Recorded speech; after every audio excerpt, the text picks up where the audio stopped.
Hi guys, welcome back to our channel. അപ്പോൾ ഇത് ഇന്നലത്തെ ഒരു വീഡിയോ ആണ്. ഇപ്പോൾ ഇടയ്ക്കിടയ്ക്ക് വീഡിയോസൊക്കെ ഇടാറുള്ളൂ. അപ്പോൾ രാവിലെ തന്നെ അനിയനെ ഇതാക്കിയിട്ട് സ്കൂളിലേക്ക് പറഞ്ഞയക്കണം. അവന് എക്സാമും കാര്യങ്ങളൊക്കെ ഉണ്ട്. ഓണത്തിൻ്റെ എക്സാം എഴുതാത്ത 2 എക്സാം ഉണ്ട്. അപ്പോൾ കുറേ ദിവസമായിട്ട് ലീവായിട്ടുള്ള മടിയാണ് ഓന്. അപ്പോൾ ഇതാ പൊറോട്ട ഉണ്ടായിരുന്നു രാവിലെ ചായക്ക്. അവന് ദോശയാണ് ഇഷ്ടം, അപ്പോൾ ദോശ ഉണ്ടാക്കുന്നുണ്ട് സെപ്പറേറ്റ്. ഞങ്ങൾക്ക് പൊറോട്ട ഉണ്ടായിരുന്നു, പിന്നെ മുട്ടക്കറി ഉണ്ടാക്കി. മുട്ടക്കറി ഉണ്ടാക്കുന്നതൊന്നും എടുത്തിട്ടില്ല. ഞാനവിടെ അവനതാ ഒരുക്കി മീൻസ് പോകാനുള്ളത് റെഡിയാക്കിയായിരുന്നു. അമ്മ അവിടെ കിച്ചണിലുമായിരുന്നു. അപ്പോൾ അമ്മ ഒറ്റയ്ക്ക് രണ്ടും കൂടെ ഹാൻഡിൽ ചെയ്യാൻ പറ്റാത്തതുകൊണ്ട് ചിലത് വീഡിയോസൊന്നും എടുത്തിട്ടില്ലായിരുന്നു. അപ്പോൾ മേമേൻ്റെ മോന് വന്നിട്ടുണ്ട്, അമ്മയുടെ അനിയത്തിയുടെ മോനും വന്നിട്ടുണ്ട് ഇവിടെ നിൽക്കാൻ വേണ്ടിയിട്ട്.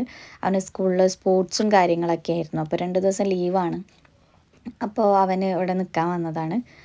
അപ്പോൾ ഞങ്ങളെല്ലാവരും പൊറോട്ടയും മുട്ടക്കറിയാണ് കഴിക്കുന്നത്. ചെറിയ അനിയന് മാത്രമേ ദോഷമുള്ളൂ. പിന്നെ അനിയനൊക്കെ പോയതിന് ശേഷം ഇവിടെ ഞങ്ങൾ മീൻ ഉണക്കിയിട്ട് അച്ഛന് ഗൾഫിലേക്ക് കൊടുത്തയക്കാൻ വേണ്ടിയിട്ട് വീട്ടിൽ തന്നെയാണ് ഉണക്കുന്നത്. പുറത്ത് നിന്നായിരുന്നു ആദ്യമൊക്കെ മേടിച്ചിരുന്നത്, ഇപ്പോൾ വീട്ടിലാണ് ഉണക്കുന്നത് കേട്ടോ. അപ്പോൾ ഞങ്ങൾക്കുള്ളതും വീട്ടിലാണ് ഉണക്കാറ്. അപ്പോൾ അതിൻ്റെ കൂട്ടത്തിൽ തന്നെ കുറച്ച് മഞ്ഞളും മുളകും ഉണക്കുന്നുണ്ട്. അപ്പോൾ ആ ഒരു ഗ്യാപ്പിൽ ഞാനിവിടെ ചോറുണ്ടാക്കിയിരുന്നു. പിന്നെ കുമ്പളം കൊണ്ട് മോരുകറി വയ്ക്കാമെന്ന് വെച്ചിട്ടായിരുന്നു. അപ്പോൾ അതിന് കുമ്പളവും പച്ചമുളകും മഞ്ഞൾപ്പൊടിയും ഉപ്പും കൂടെ വേവിക്കാൻ വേണ്ടിയിട്ട് ഗ്യാസിൽ വെച്ചിട്ടുണ്ട്. അപ്പോൾ വെണ്ടയ്ക്ക ഉപ്പേരി വെക്കാൻ വേണ്ടിയിട്ട് അതും കഴുകി വെച്ചിട്ടുണ്ട്. പിന്നെ ഒരു കുമ്പളം വേവുന്ന ഒരു ടൈമിൽ അതിലോട്ട് അരപ്പുണ്ടാക്കാൻ വേണ്ടിയിട്ട് തേങ്ങയിൽ ചെറിയ ഉള്ളി, വെളുത്തുള്ളി, പച്ചമുളക്, മഞ്ഞൾപ്പൊടി, പിന്നെ ചെറിയ ജീരകം കൂടെ ഇട്ടിട്ട് നന്നായിട്ടൊന്ന് അരച്ചിട്ടെടുക്കുക. അപ്പോൾ ആ ഒരു ടൈമിൽ തന്നെ നമ്മൾ കുമ്പളത്തിൽ വെള്ളമൊക്കെ വറ്റിയിട്ട് നന്നായിട്ട് കുക്കായിട്ട് വന്നിട്ടുണ്ട്.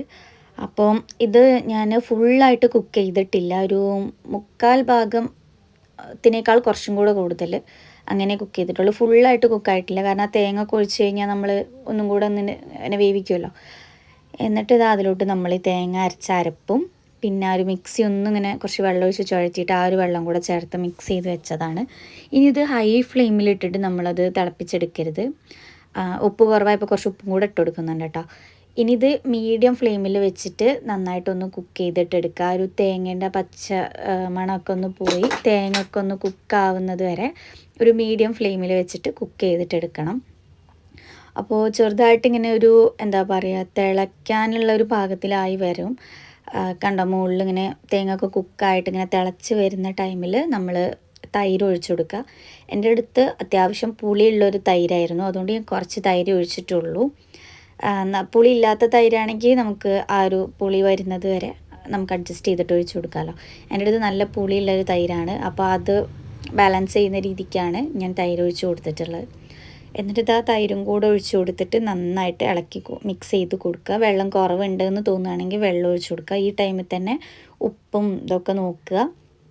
എന്നിട്ട് നന്നായിട്ട് ആ ഒരു തൈര് അതിൽ മിക്സ് ചെയ്ത് കഴിഞ്ഞാൽ പിന്നെ നമ്മൾ ഗ്യാസ് ഓഫ് ചെയ്യുക. ആ ചൂടിൽ കിടന്നിട്ട് ആ തൈര് മിക്സ് ആയിക്കോളും. ദെൻ അതിന് വറവിടാൻ വേണ്ടിയിട്ട് വെളിച്ചെണ്ണ ഒഴിച്ചിട്ടുണ്ട്. വെളിച്ചെണ്ണയ്ക്ക് ഞാൻ ആദ്യം ചെറിയ ഉള്ളി ഇടുന്നത്. ചെറിയ ഉള്ളി എത്ര പേര് വറവിലിടും എന്ന് എനിക്ക് അറിഞ്ഞൂടാ, ഞാൻ ഉണ്ടാക്കുമ്പോൾ ഇടാറുണ്ട്. അപ്പം ആദ്യം ചെറിയ ഉള്ളി നന്നായിട്ടൊന്ന് ഇതാക്കിയിട്ട് അതിലോട്ട് ഇട്ട് കൊടുക്കുകയാണ്. ഇതിനി കടുകും ചുവന്നമുളകൊക്കെ വറവിടുന്ന ടൈമിൽ അതിലും എടുക്കാൻ പറ്റും. പക്ഷേ ഞാനൊരു ഗോൾഡൻ ബ്രൗൺ കളറിൽ ഇട്ടാൻ വേണ്ടിയിട്ട് ഫസ്റ്റ് അത് വറുത്തെടുത്തിട്ട് അത് ഞാൻ കറിയിലോട്ട് ഇടുക ചെയ്തത്. എന്നിട്ട് ആ വെളിച്ചെണ്ണയിൽ തന്നെ കുറച്ച് കടുക് പൊട്ടിച്ചിട്ട് ഏകദേശം പൊട്ടി വരുമ്പോൾ അതിലോട്ട് ചുവന്നമുളക് ഇട്ട് കൊടുക്കുക. ചുവന്നമുളകും ഒന്നിങ്ങനെ ആയി വരുമ്പോൾ അതിലോട്ട് എന്ത് ചെയ്യുക, നമ്മുടെ ഉലുവ ഇട്ട് കൊടുക്കുക. ഒരു കുറച്ച് 3-4 എന്താ പറയുക, ചെറിയൊരു പിടുത്തം ഇട്ട് കൊടുക്കുക. എന്നിട്ട് ഈ ഉലുവ ഒന്ന് പൊട്ടി വരുമല്ലോ, ജസ്റ്റ് ഒന്ന് കുക്കായി വരുന്ന ടൈമിൽ കരിവേപ്പിൻ്റെ ഇല ഇട്ട് കൊടുക്കുക. എന്നിട്ട് ആ കരിവേപ്പിൻ്റെ ഇല ഇട്ട് കൊടുത്ത പാട് ഗ്യാസ് ഓഫ് ചെയ്യുക. ഓഫ് ചെയ്തിട്ട് ആ ഒരു ചൂടിൽ കരിവേപ്പിൻ്റെ കളറ് ജസ്റ്റ് ഒന്ന് നല്ലൊരു ഗ്രീൻ കളറായിട്ട് മാറും.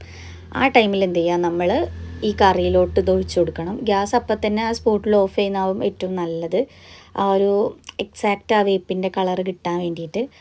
എന്നിട്ട് അത് നമ്മൾ ഈ കറിയിലോട്ട് ഒഴിച്ചിട്ട് നന്നായിട്ട് മിക്സ് ചെയ്തിട്ട് അടച്ച് വയ്ക്കുക. എനിക്കിങ്ങനെ എൻ്റെ അമ്മയൊക്കെ ഈ വറവിട്ട് കഴിഞ്ഞാൽ അതേപടി ഇങ്ങനെ തന്നെ വെച്ചിട്ട് അത് അടച്ച് വെക്കാറാണ് പതിവ്. പക്ഷേ എനിക്കത് കാണുമ്പോൾ തന്നെ എന്താ പറയുക, എന്തോ ഒരു ഇതാണ്. അപ്പോൾ ഞാൻ എന്ത് ചെയ്യും, അത് നന്നായിട്ട് മിക്സ് ചെയ്തിട്ട് ആ കടുകും ഇതൊക്കെ കൂടെ എല്ലാ ഭാഗത്തേക്കും ഇങ്ങനെ ആക്കും. അങ്ങനെ ആക്കുമ്പോഴാണ് എനിക്കൊരു സമാധാനം. എന്നിട്ട് ഞാനത് അടച്ച് വെച്ചിട്ടോ. ആ ഒരു ടൈമിൽ തന്നെ ഞാൻ വെണ്ടയ്ക്ക അരിഞ്ഞിട്ടുണ്ടായിരുന്നു. എന്നിട്ട് ഹൈ ഫ്ലെയിമിൽ തന്നെ വെച്ചിട്ട് വെണ്ടയ്ക്ക ഇട്ട് കൊടുക്കുക. വെളിച്ചെണ്ണയിൽ കടുക് പൊട്ടിച്ചിട്ട് ഹൈ ഫ്ലെയിമിൽ എന്ത് ചെയ്യുക, ഇട്ട് കൊടുക്കുക. കാരണം ആ ഒരു കൊഴുപ്പുണ്ടല്ലോ, ഇപ്പോൾ ഈ കാണുന്നില്ല, ഈ ഒരു കൊഴുപ്പ് പോകാൻ വേണ്ടിയിട്ട് ഏറ്റവും ഹൈ ഫ്ലെയിമിലിട്ടിട്ട് നന്നായിട്ടൊന്ന് കുക്ക് ചെയ്തിട്ട് എടുക്കുക. അപ്പോൾ ആ ഒരു മെഴുക്ക് താനേ പോയി തുടങ്ങും. ആ ടൈമിൽ എന്താ പറയുക, ബാക്കി എന്തെങ്കിലും ഇടുന്നുണ്ടെങ്കിൽ, ഇൻഗ്രീഡിയൻസ് ഇടുന്നുണ്ടെങ്കിൽ ഇടുന്നതായിരിക്കും നല്ലത്. അപ്പോൾ ഇതിലോട്ട് കുറച്ച് ചില്ലി ഫ്ലേക്സ് ഇടുന്നുണ്ട്. അപ്പോൾ അത് എൻ്റെ അടുത്ത് ഞാൻ ഉണ്ടാക്കി വെച്ചത് കഴിഞ്ഞു. അപ്പോൾ അമ്മ ഉണക്കുന്നതിൽ കുറച്ച് നന്നായിട്ട് ഉണങ്ങിയ മുളക, അത് ഞാൻ നന്നായിട്ടൊന്ന് പൊടിച്ചിട്ട് ഒരു പാത്രത്തിലോട്ട്, ഓൾറെഡി ഇട്ട് വെച്ച പാത്രമായിരുന്നു, അതിലോട്ട് ഇട്ട് വെച്ചിട്ടുണ്ട്. കുറച്ച് ഞാൻ ഉപ്പേരിയിലോട്ട് ഇട്ടിട്ടുണ്ട്. എന്നിട്ട് അത് നന്നായിട്ടൊന്ന് മിക്സ് ചെയ്ത് കൊടുക്കുക.